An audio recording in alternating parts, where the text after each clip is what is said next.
આપ સૌને આજના આ નવા વર્ષની શુભકામનાઓ. સંધ્યાના કાળે ભગવાન ઠાકોરજીનું આપણે સૌ સ્મરણ કરવા માટે બેઠા છીએ, એની કથાનું શ્રવણ કરવા માટે બેઠા છીએ.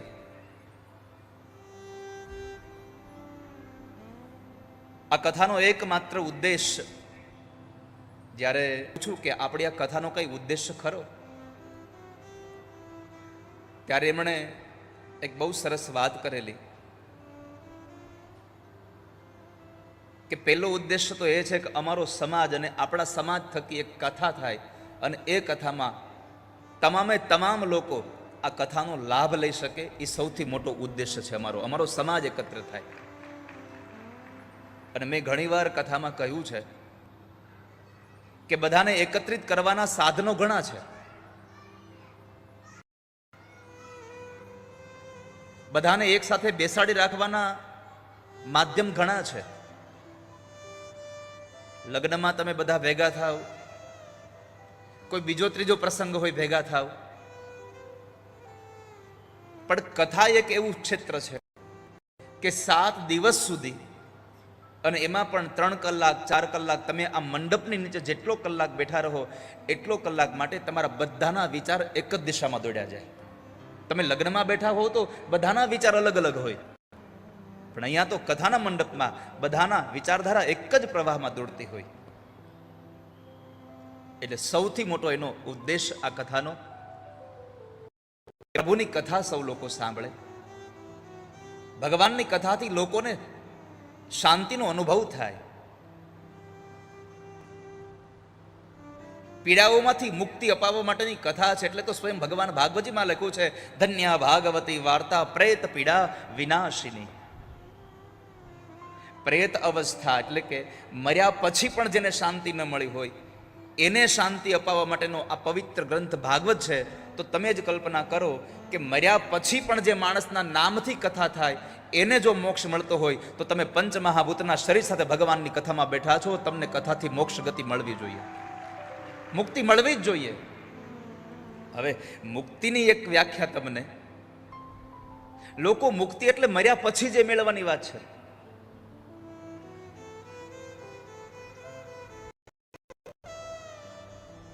શું છે ડેફિનેશન આ મુક્તિનું?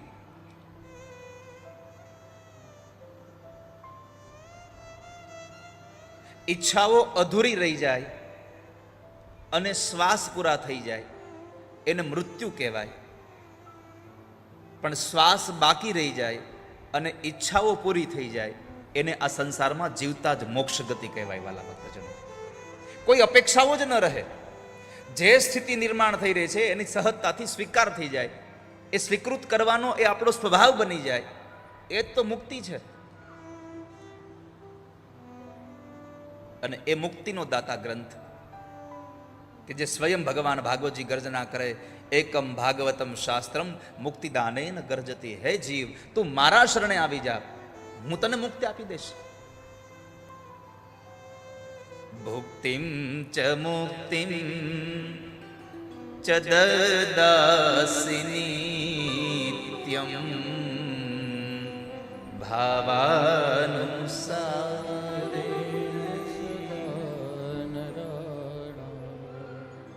ભાવાનુસારેણ સદા નરાણામ. ભાગવતના શરણે જઈએ તો શું મળશે? ભાગવતના શરણે જવાથી સૌથી પહેલી વાત છે, ભગવાન કહે છે કે ભુક્તિ ને મુક્તિ બેય આપું છું, તારે શું જોઈએ છે? જેવી ઈચ્છાઓને લઈને તું ભગવાન ભાગવતજીના ચરણે જઈશ, ઈચ્છાઓને સંપન્ન થશે.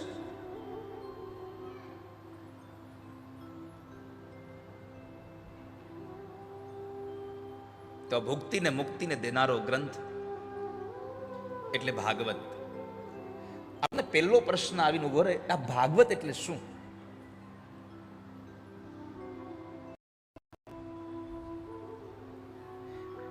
ભગવાનના ચારિત્ર્યનું નિરૂપણ એટલે શ્રીમદ ભાગવત છે. ભગવાન વ્યાસે આ ભાગવત તો શું કામ નામ રાખ્યું? આ ગ્રંથને બીજા કોઈ નામથી બોલાવવું હોત તો શું વાંધો હતો? જો કે આ ગ્રંથના બે નામ છે, એક શ્રીમદ ભાગવત અને એક સાત્વત સંહિતા.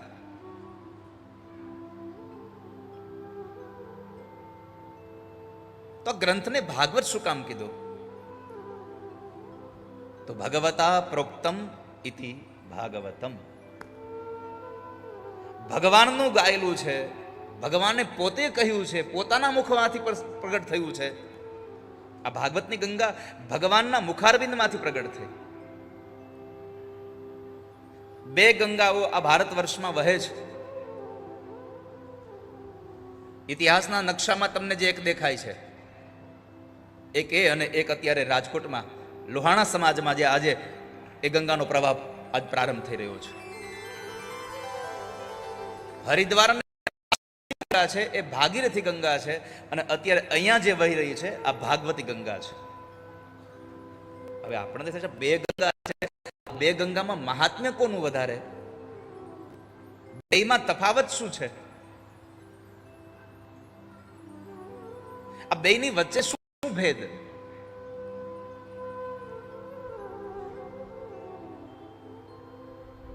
તો એટલું, પ્રભુની કૃપા થાય તો તમે અહીંયાથી હરિદ્વાર જઈ અને ગંગાજીમાં નાહી શકો. પરમાત્માની કૃપા વરસે તો તમે અહીંયાથી જઈ અને ગંગામાં નાહી શકો અને તમારા પાપ ધોવાઈ જાય. પણ પ્રભુની અતિ કૃપા થાય તો ભાગવત ગંગા તમારા આંગણે આવીને તમને સ્નાન કરાવીને તમને મુક્ત બનાવી જાય છે.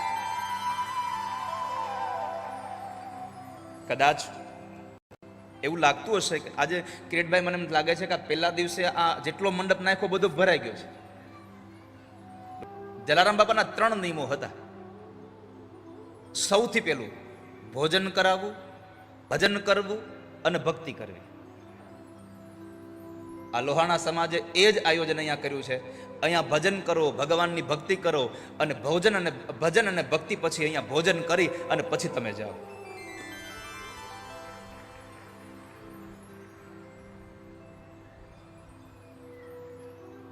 તો આખાય રાજકોટને, આજુબાજુના પરંગણાઓને અમે તો જ્યાં જ્યાં કથા થઈ ત્યાં ત્યાં તમારી કથાનું આમંત્રણ આપીને આવ્યા છે લાઈવમાં. છતાં પણ આજે આટલા લોકો કથામાં કેમ છો? એક જ કારણ છે, અતિ હરિ કૃપા જાહી પર હોઈ. અતિ હરિ કૃપા જાહી પર હોઈ. ખાલી કૃપા નહીં હો, પરમાત્મા કૃપા કરે તો મનુષ્ય અવતાર આપે. ઘણા લોકો કહેતા હોય છે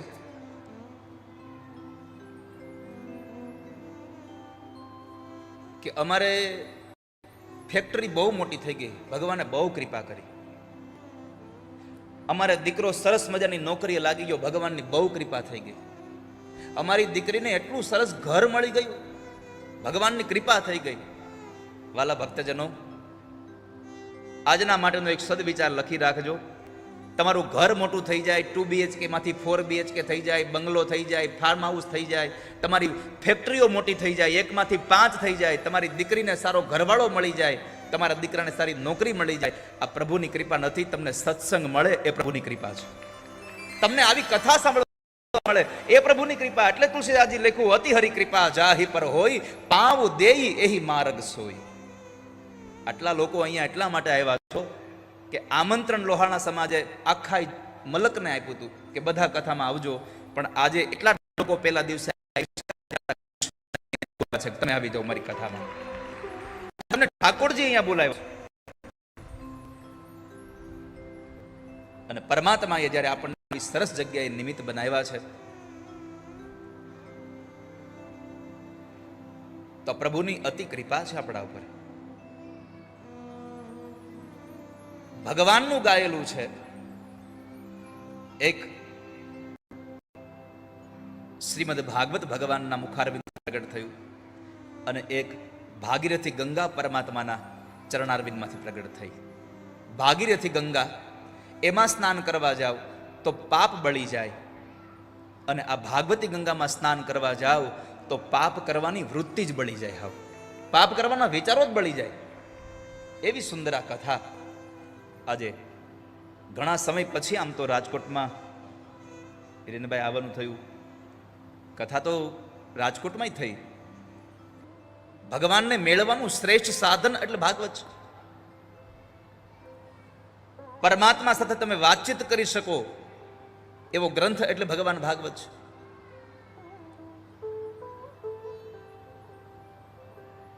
અને એ ભાગવત ગ્રંથ આપણને 3 પ્રકારે આમ જોવા જાવ તો આ ભગવાનનું વાંગમય સ્વરૂપ છે. પરમાત્માના 3 સ્વરૂપો છે. એક નામાત્મક છે, એક દર્શનાત્મક છે અને એક અનુભવાત્મક છે. આ 3 સ્વરૂપો પરમાત્માના, જેને નામ સાથે, દર્શન સાથે અને અનુભવ સાથે તમે એને જાણી શકો, એને માણી શકો એવો ગ્રંથ એટલે આ ભગવાનનું વાંગમય સ્વરૂપ છે.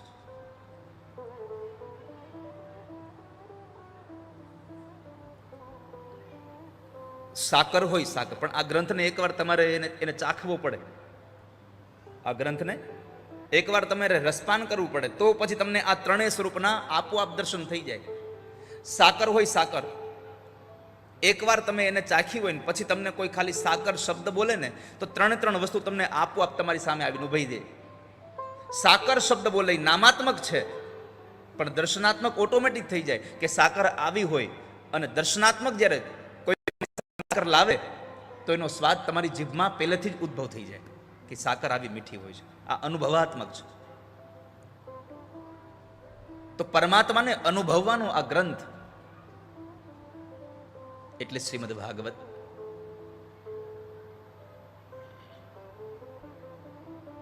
બીજું, જીવાત્મા અને પરમાત્માનું અવિચ્છિન્ન સંબંધોનું નિરૂપણ કર્યું છે આ ગ્રંથમાં, એટલે આ ગ્રંથ ભાગવત છે.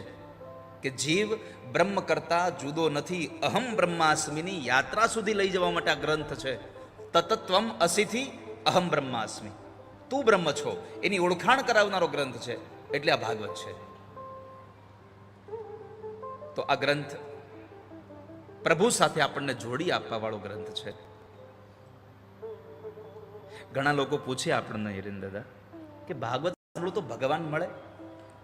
એક વાત પહેલા તમને એ કહી દઉં કે માટે આપ સૌને મારી પ્રાર્થના છે કે આપ સૌ એક આટલો મેસેજ રોજના માટે 7 દિવસ સુધી તમારે કરી દેવાનો છે કે કથા શરૂ થઈ ગઈ છે, આજે 1 દિવસ પૂરો થઈ ગયો, આજે 2 દિવસ પૂરા થયા, તો જ્યાં પણ વ્યવસ્થા આપણે આપી છે એ વ્યવસ્થામાં આપ સૌ લોકો સાથ અને સહકાર આપજો. લોકો પ્રશ્ન કરે કે કથામાં જાય તો ભગવાન મળે?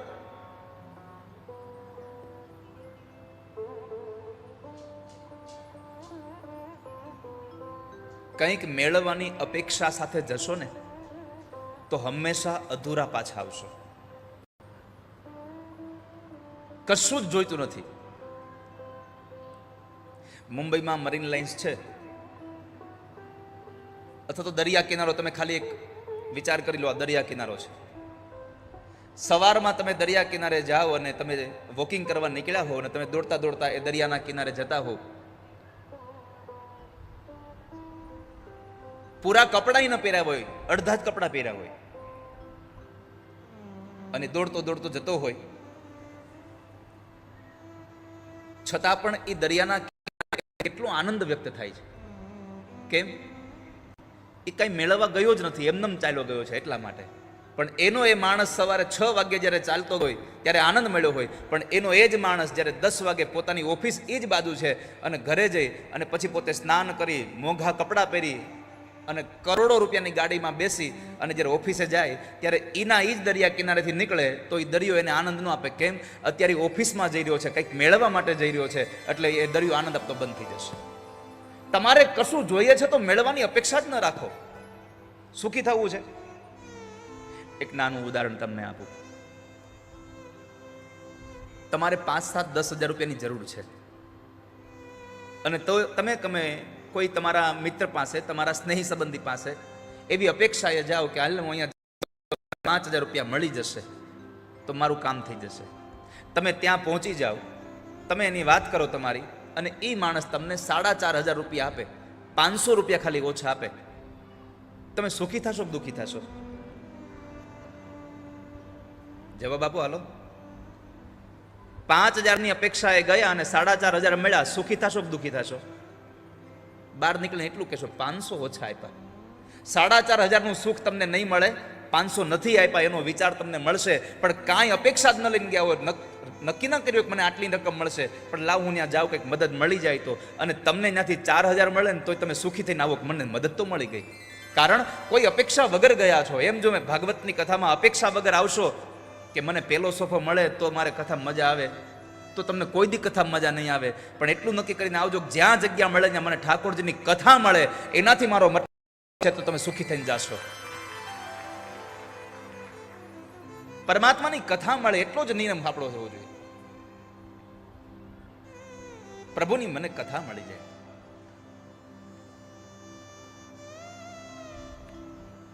નિરંજન ભગતના શબ્દો છે, હું તો બસ ફરવા આવ્યો છું, હું ક્યાં કામ તારું કે મારું કરવા આવ્યો છું, હું તો બસ ફરવા આવ્યો છું, મારે કોઈ કામ નથી, બસ તે મને મોકલ્યો છે પરમાત્મા આ સૃષ્ટિમાં, અને હું બસ ફરીને જતો રહું છું. આવી વૃત્તિથી આવનારો માણસ હંમેશા પ્રસન્ન થઈને જતો હોય છે. અને એ ભગવાન આપણને પ્રસન્નતા આપે, આપણને આનંદ આપે, એ પરમાત્માની કથા. એ કથાનો પ્રારંભ મારે તમને સિદ્ધાર્થ ભગવાનની કથામાં પ્રવેશ કરાવવો છે. આજે પહેલો દિવસ છે એટલે ભગવાનનું મહાત્મ્ય છે. આ ગ્રંથની મહિમા કેટલી છે.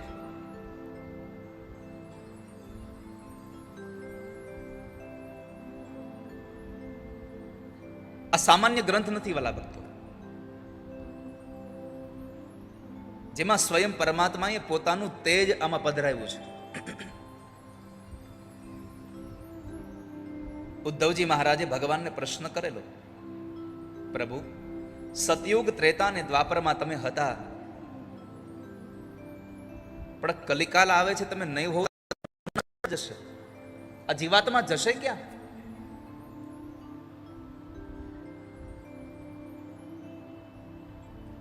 ભગવાન ઠાકોરજી જવાબ આપ્યો, ઉદ્ધવ સતયુગ, ત્રેતા ને દ્વાપરની અંદર હું પંચમહાભૂતના શરીર સાથે હતો, પણ કલિકાલમાં આ ભાગવત છે એમાં મારું હું દિવ્ય તેજ પધરાવતો જાઉં છું, અને આ કળિયુગમાં ભાગવત મારું વાંગમય સ્વરૂપ કહેવાશે, અને આ વાંગમય સ્વરૂપના શરણે જેટલા પણ જીવાત્મા આવશે એની બધી ઈચ્છાઓ સંપન્ન કરવી એ મારી જવાબદારી છે. આ ભગવાનનું વાંગમય સ્વરૂપ છે. પરમાત્માનું આ સ્વયં ઠાકોરજીનું અંગ છે, અને એટલે તો આને માથા ઉપર લઈને આવીએ છીએ. બાકી લાઇબ્રેરીમાં કેટલા બધા પુસ્તકો છે, કોઈ દી કોઈની આરતી ઉતારી, પણ ભાગવત જેવો ગ્રંથ હાથમાં આવે તો પગે લાગીએ છીએ. આ ભાગવતને મસ્તક ઉપર બિરાજમાન કરીને આવ્યા. કેમ? પરમાત્માનું સ્વરૂપ છે. એક વિચાર આવે કે આ ગ્રંથને તમે આમ હાથમાં લઈને વહી આવો તો કોઈ ના પાડે કે ભાઈ આમ આમ ન લેવાય? છતાં પણ જે લોકોએ ગાડીમાં, ઘરમાં, બધી જગ્યાએ એસી જ રાખ્યા છે, એ લોકો આજે આ ભાગવતના ગ્રંથને માથા ઉપર લઈને તડકામાં નાચતા હતા તો એને તાપ નહોતો લાગતો. કેમ? પરમાત્મા સાથે જોડાઈ ગયા હતા, ઈશ્વર સાથે જોડાઈ ગયા હતા. ક્રિશ્ચન સંત થોરો અમેરિકાની સમૃદ્ધ બજારમાં માથા ઉપર ભગવદ્ ગીતાનો ગ્રંથ રાખીને નાચે છે. ત્યાંથી લોકો નીકળે, બધા એની સામે આશ્ચર્યથી જુએ છે કે આ શું કરે છે માણસ. નાચવું એની સામે નહોતા જોઈતા લોકો, પણ એ માણસ માથા ઉપર પેલો ગ્રંથ રાખીને નાચતો હતો એટલે લોકોને આશ્ચર્ય થતું હતું.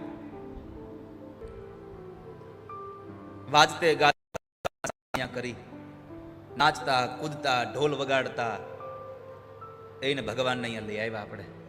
આ તો હવે બધી આ આપણને સુવિધાઓ ઉપલબ્ધ થઈ ગઈ, પણ તમે થોડા વર્ષો પાછળ જતા રહ્યો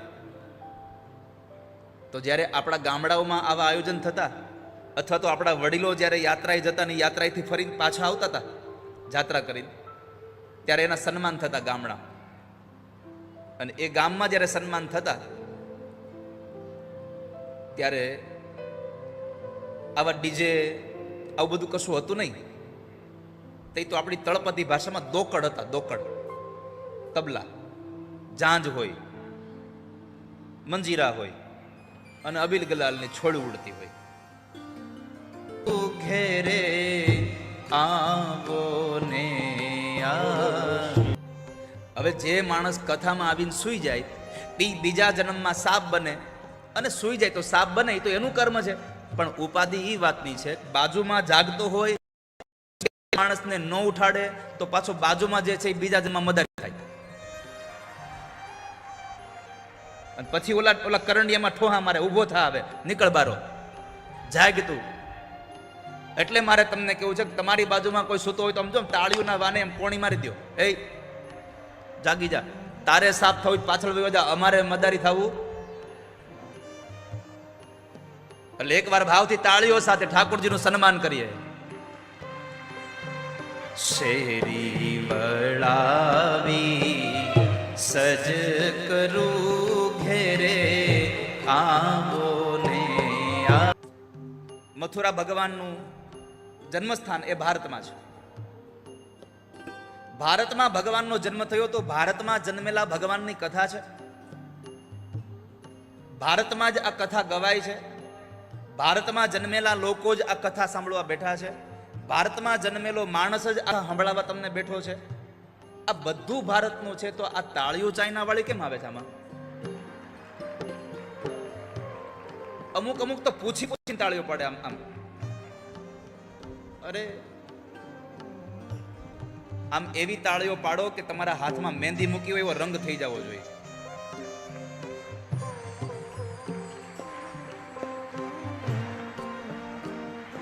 એક સમય હતો, ખબર છે? આ તાળીઓથી શું થશે ખબર? તમે જ્યારે ભગવાનનું નામ લ્યો ને ત્યારે તમારા મોઢામાંથી પાપ બારું નીકળે. પેલા નાના હતા ને આપણે, ત્યારે એ બહુ હતું.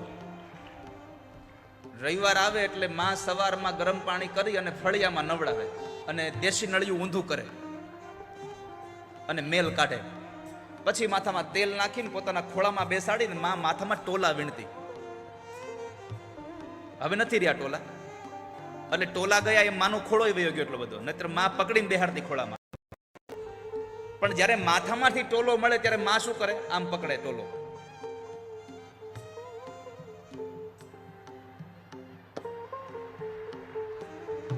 માથામાંથી નીકળેલો ટોલો બે અંગૂઠા વચ્ચે મારવાનો છે.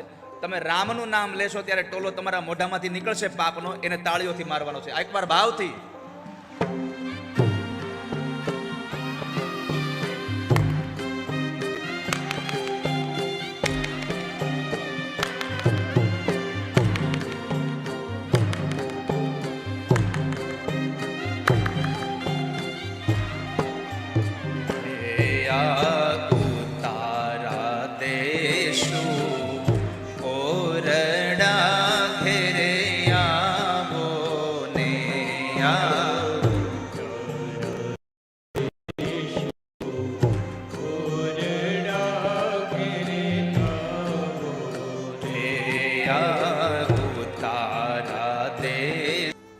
ભગવાન વ્યાસજીએ આજ્ઞા કરી છે કે કલિકાલના દરેક ભગવાન ભાગવતજીનું જે મહાત્મ્ય છે એ પદ્મ પુરાણ અંતર્ગત 6 અધ્યાયમાં છે, એને જ વાંચવું. આવી ભગવાન વ્યાસે આજ્ઞા કરી છે. અને એ પદ્મ પુરાણ અંતર્ગત 6 અધ્યાયનું ભગવાન ભાગવતજીનું મહાત્મ્ય. આમ જોવા જાવ તો 6 અધ્યાય શું કામ? સૌથી પહેલી વાત, પરમાત્માના ગુણ 6 છે. ઐશ્વર્યસ્ય 6 અધ્યાયમાં, એટલા માટે 6 ભગવાનના ગુણો છે. અને આ ભાગની કથા આપણા ષડ્રિપુનો નાશ થઈ રહ્યો છે, એટલા માટે આ 6 અધ્યાયનું આ મહાત્મ્ય સમજાયું છે. અને એ મહાત્મ્ય પ્રારંભ કરતા, મહાત્મ્ય એટલે ઇન્ટ્રોડક્શન, ગ્રંથની પ્રારંભિક ઓળખાણ. જાને બીનું હોય નહીં પરતીતિ, બીનું પરતીતિ હોય નહીં પ્રીતિ. જાણ્યા વગર પ્રેમ ન થાય ક્યારે આપણને. તો એ પરમાત્માની આ કથા, અને પરમાત્માને વંદન કર્યા છે. સચ્ચિદાનંદ रूपाय विश्वोत्पत्त्यादिहेतवे तापत्रय विनाशाय श्री कृष्णाय वयम् तापत्रय विनाशाय श्री कृष्णाय वयम नमः। एक श्लोक ने 4 पद में विभाजित कर्યું। पहला पद में परमात्मा स्वरूप बताव्યું। परमात्मा स्वरूप केवुं तो कहे छे कि आनंद, सत चित अने आनंद स्वरूप। बीजा पद में परमात्मा सामर्थ्य बताव्યું। भगवान सामर्थ्य केटલું तो कहे छे कि विश्वोत्पत्त्यादि हेतवे आ संसारनी उत्पत्ति स्थिति अने लय जेना हाथमां छे। आ संसारનું સર્જન પણ ઈ કરે છે। શ્રમ વગર સર્જન કરે, આસક્તિ વગર પાલન કરે અને દ્વેષ વગર લય કરે, ઈ પરમાત્મા છે। તો 3 કાર્યો જેના છે એ પરમાત્માને વંદન કરીએ છીએ। ત્રીજું, આ સંસારમાં રૂપ સારું હોય, આ સંસારમાં આપણા કામ કરવાની ક્ષમતા બહુ સારી હોય તો આપણને લોકો પગે લાગશે એ બહુ મહત્વનું નથી અને જરૂરી નથી કે આપણને લોકો પગે લાગે આપણા સ્વરૂપવાળા હોઈએ, આપણે આટલા સરસ કામ કરવાવાળા હોઈએ તો પગે લાગે ના। આ સંસારમાં સ્વરૂપ અને તમારા સામર્થ્ય કરતાં તમારા સ્વભાવની કિંમત વધારે થાય છે। આ દુનિયામાં માણસનો સ્વભાવ કેવો છે એના ઉપર માણસની કિંમત થાય છે। ઘણી વખત આપણે સમાજમાં જોઈએ છે કે પૈસાની તાણ ન હોય, એટલા પૈસા હોય પણ સમાજમાં કોઈ બોલાવતું હોય, કેમ? સ્વભાવ નથી સારો। અને ઘણી વખત તમે જુઓ સંપત્તિ ન હોય પણ છતાં 5 માણસ કંઈક કામ કરવા બેસે તો તરત યાદી કરે કે ભાઈ ફલાણા ભાઈને બોલાવો ને, એ સાથે હોય તો સારું રહેશે। સંપત્તિને પગે નથી લાગતું કોઈ સંસારમાં, તમારા કામ કરવાની ક્ષમતાને કોઈ પગે નથી લાગતું। આ સંસારમાં પગે લાગે છે તમારા સ્વભાવને। પરમાત્માનો સ્વભાવ સારો છે। કેવો છે? તાપત્રય વિનાશાય। આ સંસારના 3 પ્રકારના તાપ છે, આધિદૈવિક, આધિભૌતિક અને આધ્યાત્મિક। આ ત્રિવિધ તાપોમાંથી આપણને મુક્ત કરનારા છે। જીવાત્માના આ 3 તાપનો વિનાશ કરનારા છે, નાશ નહીં હો। તાપત્રય વિનાશાય। માણસ જેને દૂર કરે એનો નાશ થાય અને પરમાત્મા જેને દૂર કરે એનો વિનાશ થઈ જાય હંમેશા। માણસ જે દુઃખને દૂર કરે એ પાછું ઉદ્ભવ થવાની સંભાવના ખરી, પણ પરમાત્મા જેનો વિનાશ કરે એ પાછું ઉદ્ભવ ન થાય ક્યારે। એટલે લખ્યું તાપત્રય વિનાશાય।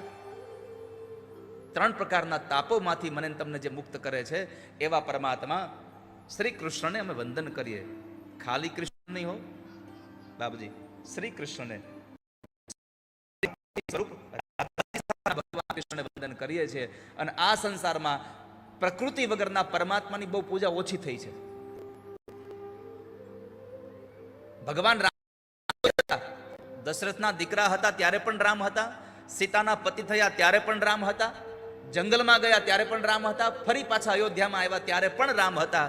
પણ આ સંસારમાં જેટલી જગ્યાએ સીતાજીની હારે રામ હતા એની બધાએ પૂજા કરી છે। જ્યારે સીતાજી જ્યારે એનું હરણ થયું અને લંકામાં ગયા, એ સીતાજીના વિયોગમાં રહેલા રામની કોઈ પૂજા નથી કરી।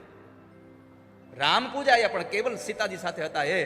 અને એટલા માટે અહીંયા કહ્યું શ્રી કૃષ્ણાય વયમ નુમઃ। કેવલ હું એકલો નહીં, આપણે બધા ભગવાનને વંદન કરીએ એટલે લખ્યું છે શ્રી કૃષ્ણાય વયમ નુમઃ। નમઃ નથી, નુમઃ શબ્દ છે, બધા લોકો પગે લાગે છે। તો પેલું વંદન જગદગુરુ ભગવાન કૃષ્ણને કર્યું અને પછી બીજું વંદન સદગુરુ એવા સુખદેવજી મહારાજને કર્યું, જેણે કૃષ્ણને ઓળખાવ્યા છે આપણને, જેણે કૃષ્ણ સુધી આપણને પહોંચાડવા માટેની કંઈક વાતો કરી છે, કૃષ્ણમાં પ્રેમ જાગે એવી કંઈક આપણને માર્ગ બતાવ્યો છે, એવા સદગુરુને, પેલું જગદગુરુને, બીજું સદગુરુને। યમ પ્રવ્રજંતમનુપેતમપેત કૃત્યમ દ્વૈપાયનો વિરહ કાતર આજુહાવ।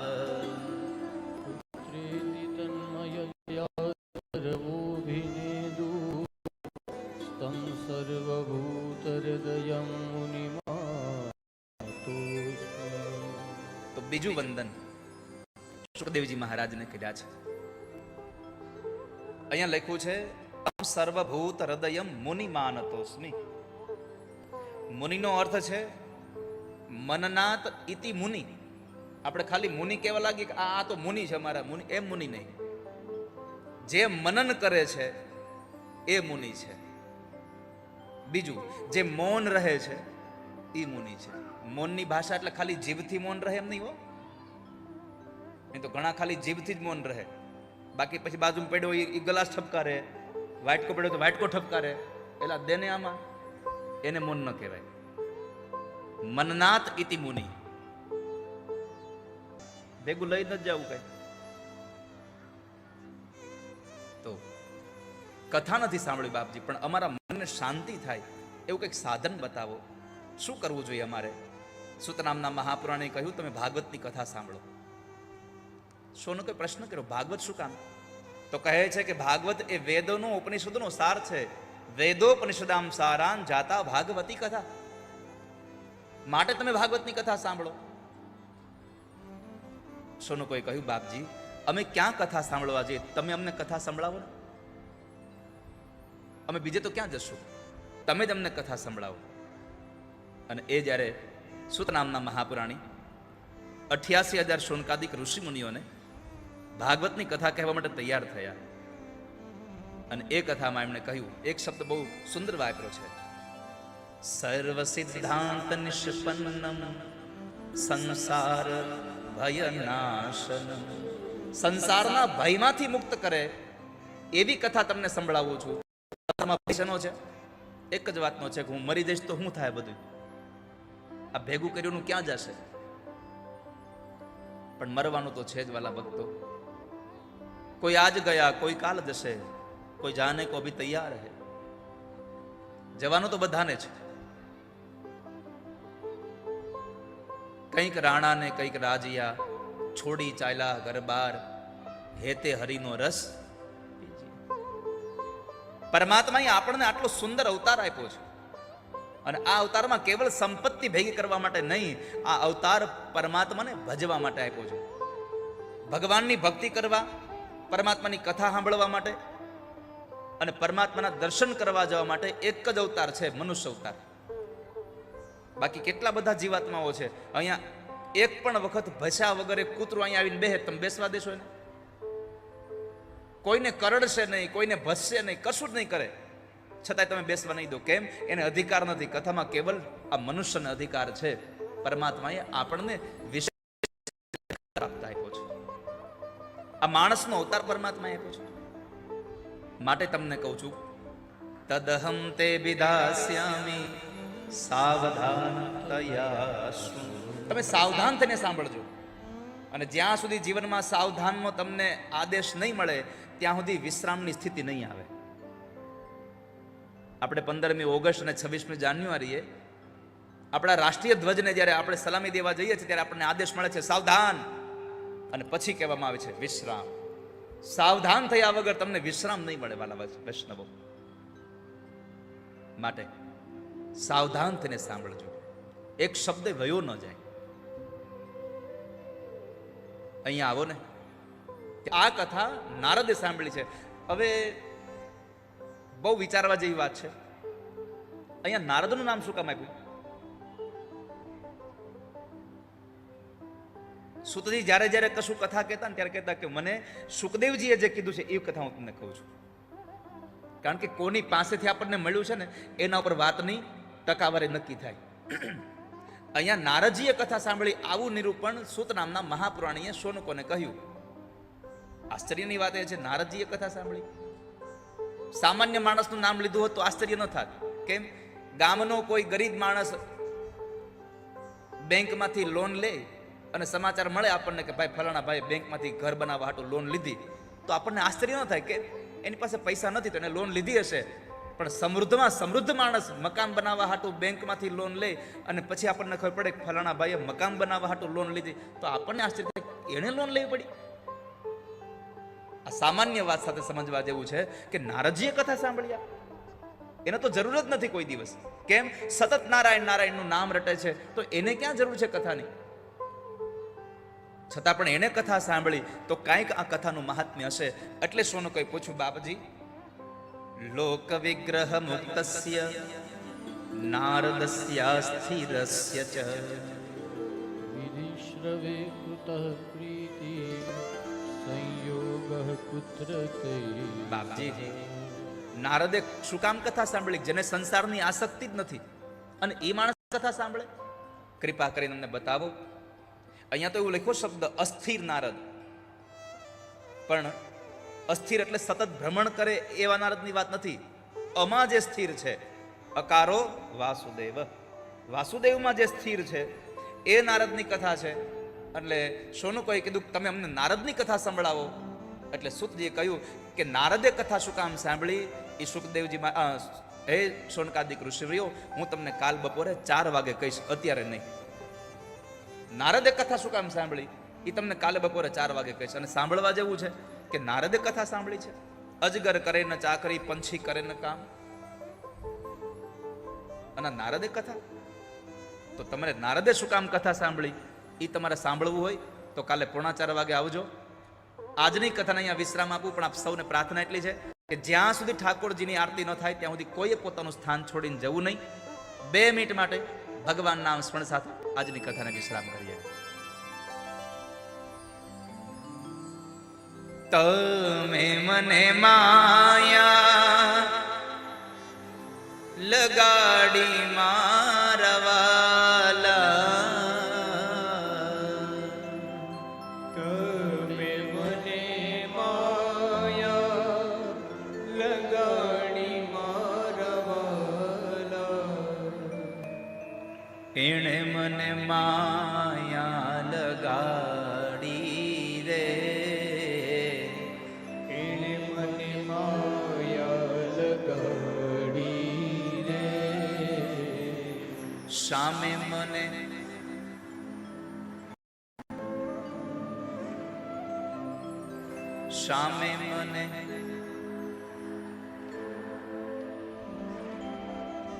ગામડામાં છે ખેતીનું કામ અમારે ઉધડું આપી દેતા, બધું ઉધડું. એ ખેતી એને કરવાની, એ નિંદામણી એને કરવાનું, એ ફાલે એને ઉતારી આવવાનો. પણ હવે ઉધડું હાલતું, અને અમે કાંઈ ઉધડું રાખ્યું નથી કે બધું અમારે જ કરવાનું. આમાં તમારે કરવાનું છે. 2 પદ્ધતિથી આ કથા થશે, વ્યાસ અને નારદ પદ્ધતિથી. વ્યાસ, તમે જેવા કામ માટે નીકળો ને, તમારા મનમાં જેવી ભાવના હોય ને, એ ભાવનાને સંપન્ન કરવા વાળી વસ્તુ પરમાત્માએ સર્જન કરી રાખ્યું છે. તમે જેવું વિચારો છો ને એવું થઈ રહ્યું છે. તમારો વિચાર પ્રબળ હોય તો એના માટે સહયોગ ભગવાને ઉભો કર્યો જ હોય.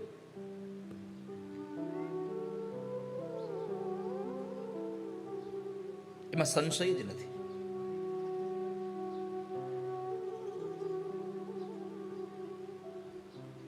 માણસ સતત વિચારતો રહે, સતત વિચારતો રહે.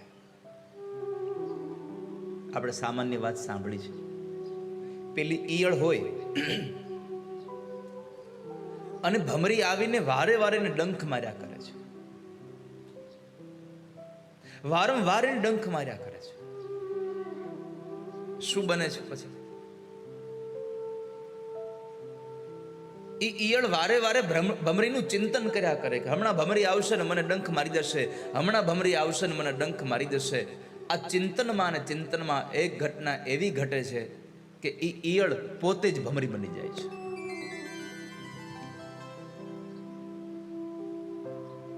તમે જેનું ચિંતન કરતા રહો છો,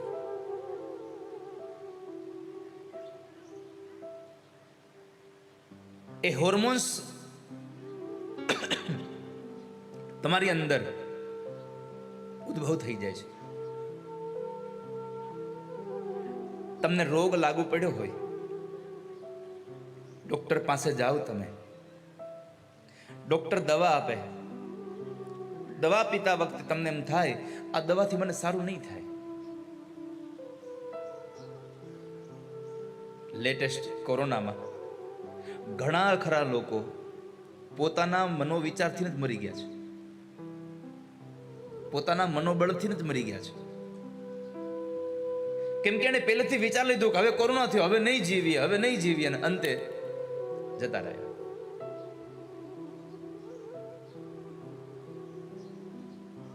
તો ડોક્ટરે આપેલી દવામાં તમને,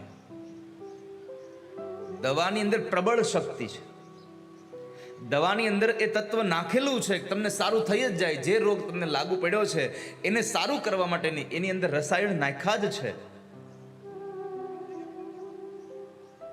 પરંતુ સત્સંગાર્થમ સમાયાતા, સત્સંગ માટે જઈ રહ્યા હતા.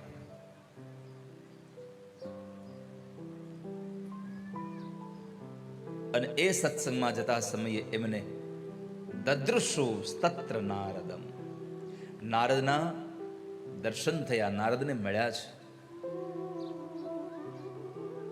નારદને સત્સંગ બહુ ગમે છે.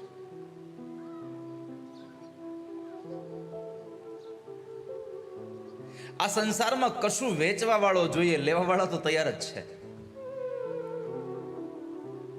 ચાહે એ સોનું હોય તો એ ભલે,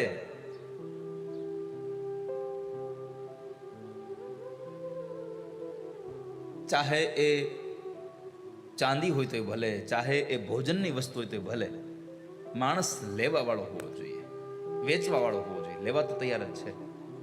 અને કઈ આ વેચવાની બાબતમાં મારે તમને વાંઢવાળાઓને કઈ કેવું પડે એવું છે નહીં, કારણ કે તમે તો ધૂળ વેચી નાખો છો. બોલો, હા,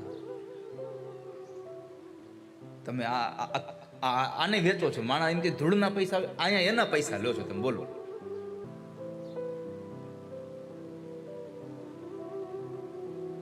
પણ ભગવાનનું ભજન કરનારો માણસ દુખી થાય આ શોભે નહીં. નારદના મોઢામાં સતત નારાયણ નારાયણ નારાયણ જેનું નામ ઉદ્ગાર થઈ રહ્યો છે. અને એ દુખી થઈને જ્યારે નીકળ્યા, આ ચાર ઋષિઓ સનત કુમારો જ્યારે એને મળે છે, સનત કુમારોએ નારદને જોતાની સાથે કહ્યું, એ નારદ, આવું ગરીબડું મોઢું લઈને આવ્યા છો? હરિકા દાસ કભી ના ઉદાસ. ભગવાનનો દાસ હોય ક્યારેય ઉદાસ ન થઈ શકે. અને તમે આજે ઉદાસ થઈને આવ્યા છો, શા માટે? શું થયું તમને? એક વાત યાદ રાખજો વાલા ભક્તો, ભગવાનનો દાસ ઉદાસ ન હોય ને ઉદાસ થાય તે પોતાના માટે ઉદાસ ન હોય. કેમ કે ભગવાનનો ભક્ત તો એક જ વાતને માને છે કે જે સ્થિતિ આવી છે પ્રભુએ જ મોકલી છે, અને પ્રભુ મોકલી કોઈ દી ખોટું ખરાબ મોકલતા જ નથી. ભગવાન જે કઈ મોકલે છે બધું સારું મોકલે છે. અરે ભગવાનનો ભક્ત તો પરિવારમાં ગમે તેવી ઘટના ઘટી જાય, આ સંસારના લોકો માટે એમ કહેવાતું હોય કે દુનિયાના લોકો એમ કહેતા કે આ ખોટું થયું, ત્યારે ભગવાનનો ભક્ત એમ કહેતો છે કે આ સાચું જ થયું છે, મારો ભગવાન સારું કરી રહ્યો છે. બધી સ્થિતિનો જેનો સ્વભાવ સ્વીકારવાનો છે, અને એવો ભગવાનનો ભક્ત દુખી થાય, આ શોભે નહીં તમને. શા માટે દુખી થયા છો? ક્યાંથી આવો છો? ક્યાં જાઓ છો તમે?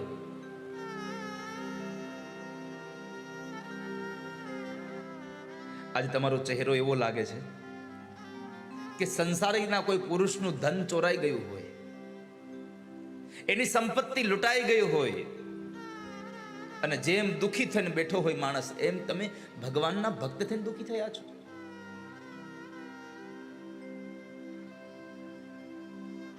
જીવનમાં એક નિશ્ચય રાખજો કે જે હરિ કરશે મમ હિતનું.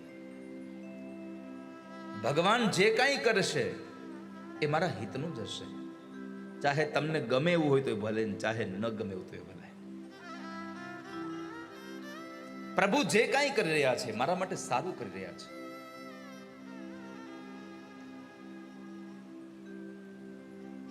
શું થયું છે નારદ? કહો તો ખરા. નારદ કહે છે, હું અનેક ક્ષેત્રોમાં ફર્યો,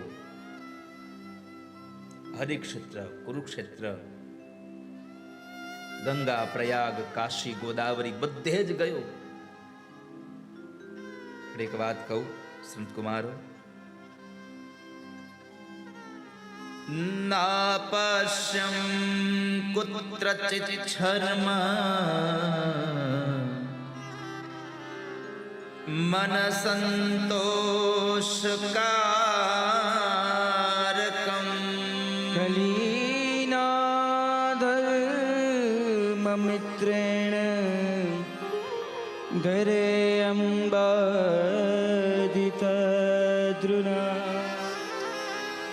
નાપશ્યમ કુત્રચિત છર્મ.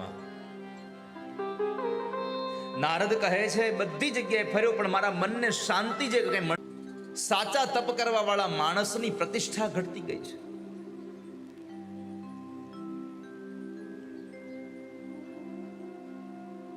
કેમ? તો કહે છે કે દંભી લોકો ખોટે ખોટા આડંબર કરવા માટે થઈ અને તપ કરવા લાગ્યા છે. એટલા માટે સાચા માણસના તપની પ્રશંસાઓ ઘટી ગઈ છે. સત્યમ નાસ્તિ તપઃ શૌચમ. શૌચ એટલે પવિત્રતા. માત્ર બહારની જ પવિત્રતા નહીં, ભીતરની પવિત્રતા પણ માણસમાંથી ચાલી ગઈ છે. બાહ્ય અને આંતરિક બંને પવિત્રતા જોઈએ માણસને. બાહ્ય પવિત્રતા એટલે કે શરીરને સ્વચ્છ રાખવું, ઘરની અંદર કચરો કાઢીને ઘરને સ્વચ્છ રાખવું, આ સંસારને સ્વચ્છ રાખવો, આ ગામને, આ ધરતીને, આ શેરીઓને, આ ચોકને પવિત્ર રાખવો એ બાહ્ય છે. પણ આ બધા જ કરતા વાલા ભક્તો સૌથી પવિત્રતાની જરૂર હોય તો તમારા ભીતરની, તમારી આંતરિક પવિત્રતાની બહુ જરૂર છે.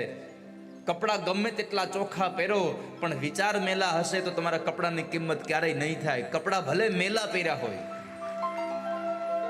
જુનાગઢના એ ગિરનારની ગુફાઓની અંદર સંતો પોતાના અંગ ઉપર કપડાઓ નથી પહેરતા.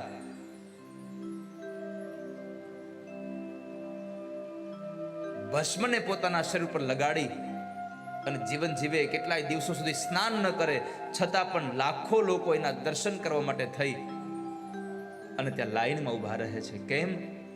એની ભીતરની કંઈક આંતરિક જે પવિત્રતા છે એ અનોખી છે.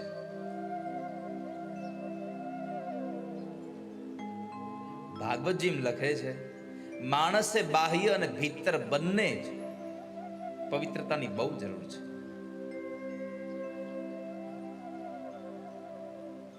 ઉપરથી ખાલી સારા દેખાશો અને ભીતરમાં તમારા કાળ ખોટો કામ ક્રોધના દાગાઓ પડ્યા હશે એ તમારી કિંમત નહીં થવા દે. શૌચ પવિત્રતાની જરૂર છે. આ સંસારમાં 3 વસ્તુની પવિત્રતા જોઈએ, બહુ આવશ્યક પવિત્રતાઓ છે.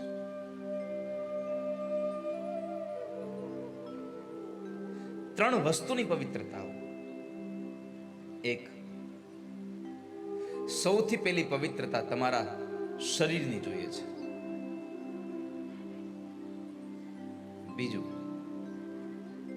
તમારા મનની પવિત્રતા જોઈએ છે. ત્રીજું, ધનની પવિત્રતા જોઈએ છે. તન, મન અને ધન, આ ત્રણની પવિત્રતા બહુ આવશ્યક છે. આ શરીરની પવિત્રતા માટે સ્નાન આવશ્યક છે. મનની પવિત્રતા માટે સત્સંગની આવશ્યકતા છે. અને છેલ્લે ધનની પવિત્રતા માટે આપણને મળે સંપત્તિમાંથી યથોચિત જગ્યાએ, યથોચિત સમયે, યથોચિત દાન જરૂરી છે. દાનથી માણસની લક્ષ્મી પવિત્ર થાય છે. શાસ્ત્ર તો ત્યાં સુધી કહે છે કે માણસે પોતાની આવકનો 10મો ભાગ દાન કરી દેવો જોઈએ.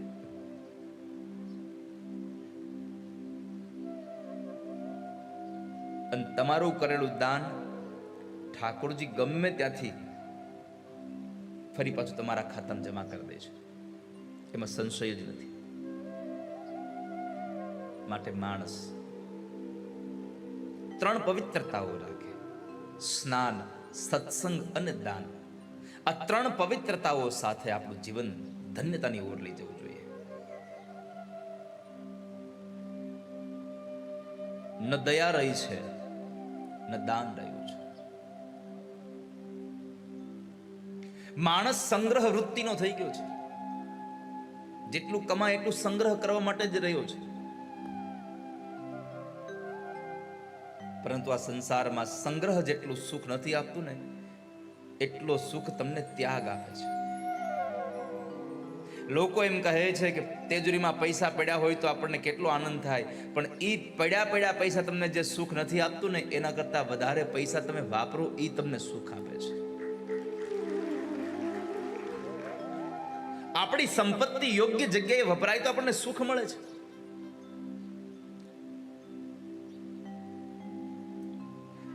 જુઓ, તમારી કમાયેલી સંપત્તિને જવાના માર્ગ છે.